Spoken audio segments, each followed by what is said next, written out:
que es la culata de un motor, y básicamente ahí tenemos eh, la información general de las culatas, y además de eso, en la parte de abajo me dan una tabla de las propiedades de un material que, pues, que se utiliza para hacer esas culatas. ¿Entendido?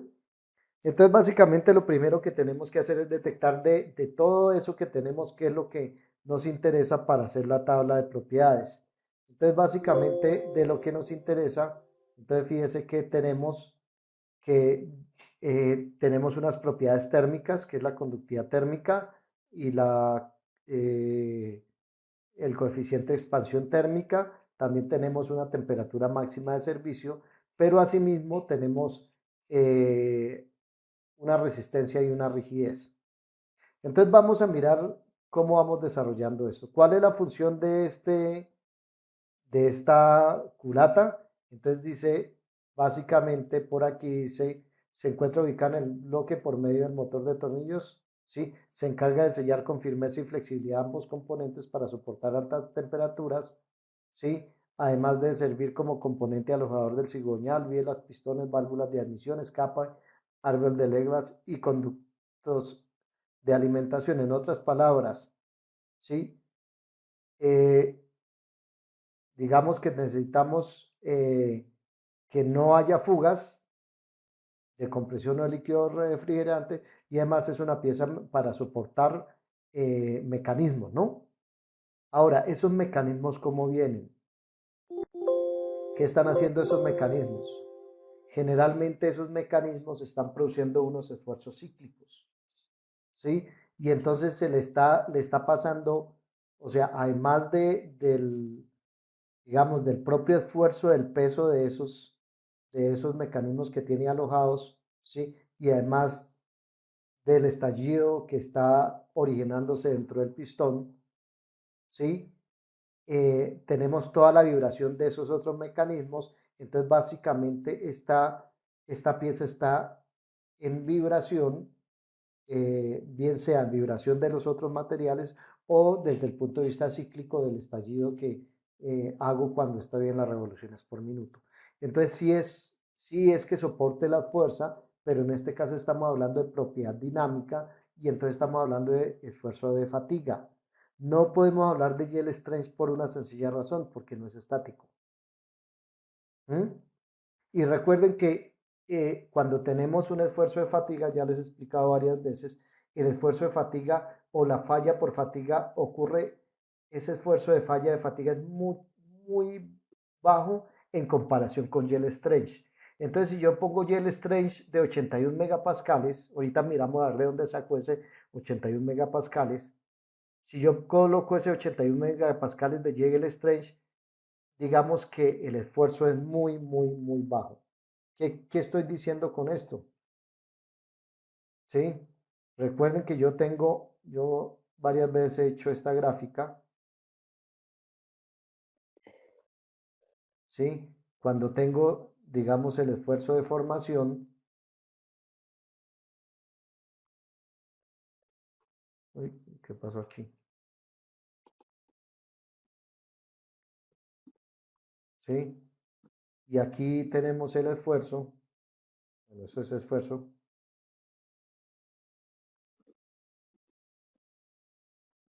y esto es la elongación, ¿sí? Mire que el límite de elasticidad está acá. Ese es el yield strength. Pero si yo someto esto mismo a fatiga, el daño o la fractura por fatiga va a estar acá, ¿sí? En otras palabras, aquí, ¿sí? Ya el material se me fracturó, sin ni siquiera haber alcanzado el yield strength. Entonces, si yo estoy diciendo que es 81 megapascales, yo voy a escoger un material que aquí es de 81 y seguramente la fractura se me va a quedar aquí. Mientras que recuerden que en el de fatiga, la gráfica es muy diferente, ¿sí? La gráfica que es lo mismo el esfuerzo, ¿sí? Pero aquí no es n, sino es que un número de ciclos. ¿Sí? Y la gráfica generalmente va a ser de esta forma. Y entonces yo tengo un número de ciclos, una n, bueno, esa es una n, un número de ciclos, y entonces yo lo que voy a seleccionar es mi material según este esfuerzo, ¿sí? O según el número de ciclos que yo requiera. Y seguramente esta falla, lo que les decía, esta falla para el mismo material, si estoy en condiciones estáticas, va a ser acá. Entonces, por eso es muy importante no equivocarme. Listo, entonces tengo una conductividad térmica, un módulo de Young, también nos piden una temperatura máxima de servicio, un coeficiente de expansión térmica que no sea frágil, entonces yo o lo puedo seleccionar por metales o lo puedo seleccionar por elongación, yo no sé si ya les expliqué eso, si no, les explico, resistencia a los solventes orgánicos y la forma compleja es una fundición modelo y obviamente objetivos de densidad y costo. Ahora, ¿de dónde voy a sacar las unidades? Fíjese que aquí me dan una tabla de propiedades, esto es ingeniería inversa. ¿Qué quiere decir ingeniería inversa? Que yo miro cuáles son los materiales que actualmente se están usando y han dado muy buen resultado y los jalono y traigo sus propiedades. Entonces fíjese que aquí están las propiedades mecánicas. ¿Sí? Pero de ahí me interesan únicamente las propiedades mecánicas, ¿sí? Que yo desconozco. ¿Cuál sería? El Gel Strange de 81 a 99 y el módulo de Young de 75 a 78. O sea, de este material hacen estas culatas, entonces me servirían estas propiedades. Yo no necesito aquí la dureza, no necesito el Tensile Strange, el Gel Strange, no necesito nada de eso. ¿Por qué? Pues porque las propiedades que yo requiero son estas. Entonces, estos mismos valores que no los tenía son los que voy a escribir acá. Es decir, este fue, lo jaloné de la tabla, este me lo dieron, este lo volví a jalonar, este me lo dieron. Fíjese que aquí le sumé 10 grados más para lo del colchón. Este me lo dieron. Recuerden que el signo de coeficiente de expansión térmica es menor, ¿sí? Metales, elongación mayor, resistencia a los solventes excelente y fundición casting o modeling.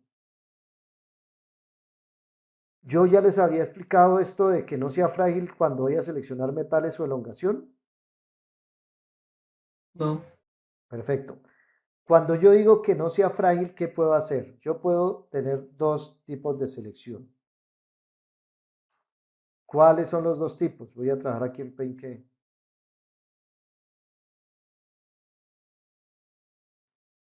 ¿Cuáles son los dos tipos? Uno, por el tipo de material. ¿Cómo así por el tipo de material respecto a los tipos, a los que tenemos? Cerámicos y vidrios. Tenemos polímeros y tenemos metales y aleaciones. ¿Cuáles de esos son frágiles? Que no me servirían. Los cerámicos y vidrios son frágiles, es decir, no me sirven. Dentro de los polímeros, ojo, dentro de los polímeros que yo tengo. Recuerden que yo tengo termoplásticos, termoestables y tengo elastómeros. De esos, ¿cuáles son frágiles? ¿Sí? Los termoestables son frágiles. Entonces tampoco me servirían. termoestables. Termoestables, perfecto. Y aquí también tengo, me faltó uno, ¿cuál? Los compuestos. Y dentro de los compuestos que tengo, matriz metálica, eh, matriz polimérica y matriz cerámica. ¿Sí? Y fíjese que dentro de ellos, ¿cuáles no me servirían? No se me servirían estos, no me servirían estos. La Y dentro de los polímeros solo me servirían que tuvieran matriz termoplástica o elastómero. ¿Entendido? ¿Sí? Ahora bien, si yo miro la tabla de Ashby, la tabla de propiedades, me está diciendo que tengo una temperatura máxima de servicio de 140 grados centígrados. ¿Sí? Entonces fíjese que por ahí ya se quedan cortos